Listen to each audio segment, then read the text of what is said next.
परीस स्पर्श कथा आणि काव्यांचा.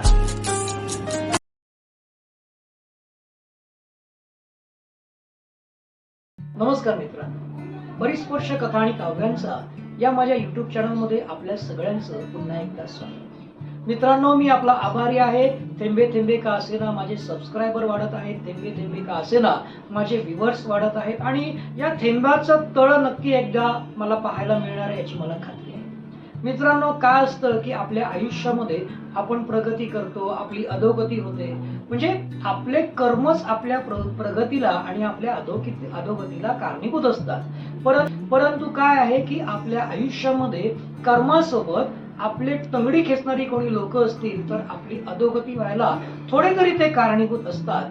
आणि जर आपली अधोगती होत असेल किंवा आपली प्रगती होत नसेल आणि आपल्या सोबत आपल्या जीवनात जर काही लोक अशी असतील की आपल्याला पावलोपावली ती लोक प्रोत्साहन देतात, घाबरू नको, मी तुझ्या पाठीशी आहे, असे स्वामी समर्थ म्हटलेच आहेत. परंतु घाबरू नको, मी तुझ्या सोबत आहे, माझी सदिच्छा तुझ्या सोबत आहे, काही होणार नाही, तू यशस्वी होशील, तू तुझ्या आयुष्यात आलेल्या ज्या अडीअडचणी आहेत त्या पार करशील आणि फिनिक्स पक्षासारखा तू भरारी घेशील, अशा बोलणाऱ्या व्यक्ती आपल्या आयुष्यात असतील ना, तर आपण फिनिक्स भरारी नक्कीच घेतो. या माध्यमाची ही गोष्ट आहे प्रोत्साहन. मित्रांनो, प्रोत्साहन या गोष्टीमध्ये एक राजा आहे आणि त्या राजाकडे असे भरपूर हत्ती आहेत आणि त्या भरपूर हत्तीपैकी एक हत्ती असा आहे की तो सगळ्यात बलाढ्य हत्ती आहे, सगळ्यात बलवान हत्ती आहे आणि राजाबरोबर त्या हत्तीने खूप युद्ध पाहिलेले आहेत, राजाबरोबर त्या हत्तीने खूप युद्ध जिंकलेले आहेत आणि तो हत्ती याच कारणामुळे राजाचा सगळ्यात प्रिय हत्ती असतो. आणि काय असतं की राजाच्या आयुष्यातल्या सुरुवातीपासून म्हणजे शेवटपर्यंत त्या हत्तीने राजाला खूप चांगल्या पद्धतीची साथ दिलेली असते. परंतु जसजसा काळ लोटत जातो तसतसा तो हत्ती वृद्ध अवस्थेत होत जातो आणि हळूहळू वृद्ध झालेला हा हत्ती जो आहे तो हत्ती त्याची क्षीण म्हणजे तो शक्तीने फार क्षीण होतो, त्याची ताकद हळूहळू कमी होते. परंतु राजा त्या हत्तीला आपल्या जिथे हत्ती असतात त्यांच्यापेक्षा वेगळ्या ठिकाणी ठेवतो, कारण त्या हत्तीमुळे राजाने अनेक युद्ध जिंकलेले असतात, अनेक युद्धामध्ये त्या हत्तीने राजाला मोलाची साथ दिलेली असते. म्हणजे असं म्हणायला हरकत नाही की जसा एखाद्या राजकुमाराला राजा कसा जपत असेल तसं जणू काही तो हत्ती राजासाठी राजकुमार होता असं म्हणायला हरकत नाही. एका राज दरबारातल्या व्यक्तीला जसा मान सन्मान देता यावा, राज दरबारातल्या व्यक्तीला जशी त्याची जडणघडण व्हावी किंवा जसा त्याच्याकडे लक्ष देता यायला पाहिजे तशाच स्वरूपात या वृद्ध हत्तीकडे राजा पाहत असतो आणि राजा त्या वृद्ध हत्तीची तशी दखल घेत असतो. एकदा काय होतो की आपल्या परिसराच्या आसपास वृद्ध हत्ती नेहमीप्रमाणे संध्याकाळचा असा फिरत असतो. फिरता पावसाळ्याचे दिवस असतात, तिथे बैलगाड्या त्या ठिकाणून अनेक वेळा गेल्यामुळे त्या ठिकाणी पाणी साचून राहतो आणि त्या पाण्यामुळे तिथे मोठा असा चिखल निर्माण होतो आणि तिथून जात असताना म्हणजे तिथे एक छोटस कुत्र्याचं पिल्लू आहे, ते पिल्लू तिथून जात असतं आणि त्या पिल्लूचं पाय तिथे त्या चिखलामध्ये अडकतं आणि त्या पिल्लाला सोडवण्यासाठी तो हत्ती तिकडे जातो. पिल्लू मात्र त्या चिखलाच्या बाहेर पडतो. मात्र आपल्या अतिशय वजनामुळे हा हत्ती आहे त्या चिखलामध्ये रुतून बसतो. हत्ती फार प्रयत्न करतो त्या चिखलातून बाहेर येण्याचा, परंतु हत्तीची ताकद आता तेवढी राहिली नाहीये जेवढी पूर्वी होती आणि त्या ताकदीमुळे हत्ती स्वतःला त्या चिखलातून बाहेर काढू शकत नव्हता. हत्तीने त्या कुत्र्याला तर बाहेर काढलं, परंतु स्वतः हत्ती काय बाहेर स्वतःला त्या चिखलातून काढू शकत नाही. हे पाहता गावकरी लोक जमतात, संपूर्ण दरबारातली लोक जमतात, वेगवेगळे प्रयत्न केले जातात की कशा स्वरूपात त्या हत्तीला त्या चिखलातून काढता येईल, परंतु सगळ्याच प्रकारचे प्रयत्न निष्फळ ठरतात. आता करावं काय? हत्ती तर त्या चिखलात एवढा रुतून बसलाय, तो स्वतः ताकद लावतोय, परंतु त्याची ताकद तिथे निष्प्रभ ठरलेली आहे आणि राजाचे सगळे उपाय सुद्धा अगदी निष्प्रभ ठरलेले आहेत. मग आता करावं काय?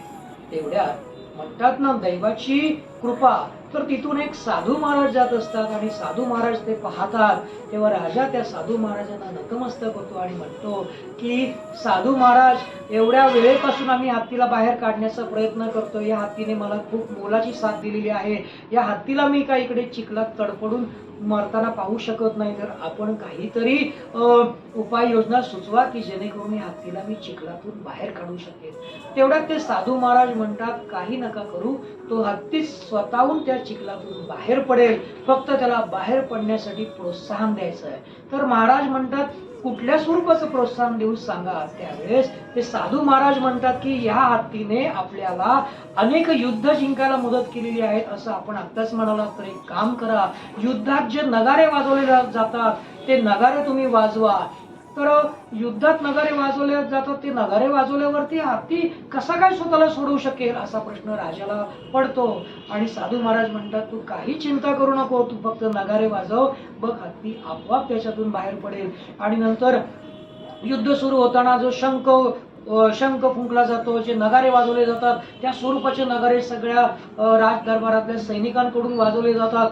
तेवढ्यात ते नगारे वाजल्याच्या नंतर म्हणजे हत्तीने त्या चिखलाच्या बाहेर पडण्यासाठी ह्या अगोदरही ताकद लावलेली होती, परंतु जसे नगारे वाजतात तसे त्या नगाऱ्यांचा आवाज जसा त्या हत्तीच्या कानात घुमू लागतो, त्या हत्तीच्या अंगामध्ये एक अशी वीज चमकते, उत्साहाची, प्रेरणेची, नवचैतन्याची. आणि आता मला नगारे वाजतात आणि आता मला माझ्या राजासाठी सज्जच झाला पाहिजे, माझा राजा माझी वाट पाहत असेल, आता माझ्या राजाला मला घेऊन युद्धात जायचं, अशा नवचैतन्याने तो हत्ती ताकद जोराची लावतो. जोराचा तो हत्ती मोठी गर्जना करतो. संपूर्ण त्या परिसरामध्ये, त्या विश्वामध्ये हत्तीची गर्जना अशी घुमू लागते सगळ्यांच्या कानात.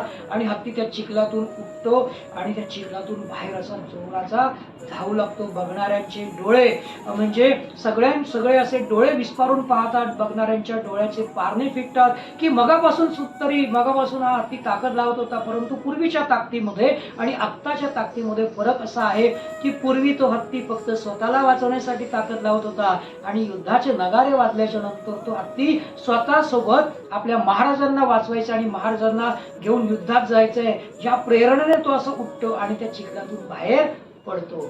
सगळेजण त्या साधू महाराजांना नतमस्तक होतात आणि म्हणतात, महाराज, आपण खूप चांगल्या पद्धतीची प्रोत्साहन देणारी गोष्ट सांगितलीत आणि युद्धाचे नगारे वाजवल्यावरती खरंच तो हत्ती असा जोमाने आणि प्रेरणेने उठला आणि चिखलाच्या बाहेर आला. तर मित्रांनो, या गोष्टीच्या माध्यमातून मला तुम्हाला हेच सांगायचं आहे की एखादी व्यक्ती कुठल्या तरी काम करत असते, त्याला त्याच्या कामामध्ये म्हणजे ज्या गोष्टीमध्ये त्याला रस आहे, ज्या गोष्टीमध्ये त्याच्या म्हणजे बुद्धिमत्ता आहे, जी गोष्ट तो इझी करू शकतो, अशा गोष्टीमध्ये आपल्या सहकार्यांना खरंच तुम्ही प्रोत्साहन द्या. त्या प्रोत्साहनाने काय होईल, तुमचा सहकारी फिनिक्स पक्षासारखी भरारी घेईल. तर मला असं वाटतं की प्रोत्साहन नावाची हत्तीची गोष्ट आपल्या सगळ्यांना नक्कीच आवडली असेल. तर आपण सुद्धा आपल्या शेजारच्या लोकांना, आपल्या सवंगड्यांना, आपल्या मित्रांना, आपल्या सख्यांना, आपला जो सखा आहे, मित्र आहे, ह्या सगळ्यांना प्रोत्साहन नक्कीच द्याल आणि फिनिक्स भरारी घेण्यासाठी त्याला प्रेरित कराल. तर मित्रांनो, प्रोत्साहन नावाची हत्तीची गोष्ट आपल्या सगळ्यांना नक्कीच आवडली असेल तर माझ्या परिस्पर्श कथा आणि काव्यांचा या माझ्या YouTube चॅनलला लाईक, शेअर, सबस्क्राईब करायला विसरू नका. आणि कशी वाटली प्रोत्साहन नावाची गोष्ट ही कमेंट्स करायला मात्र विसरू नका.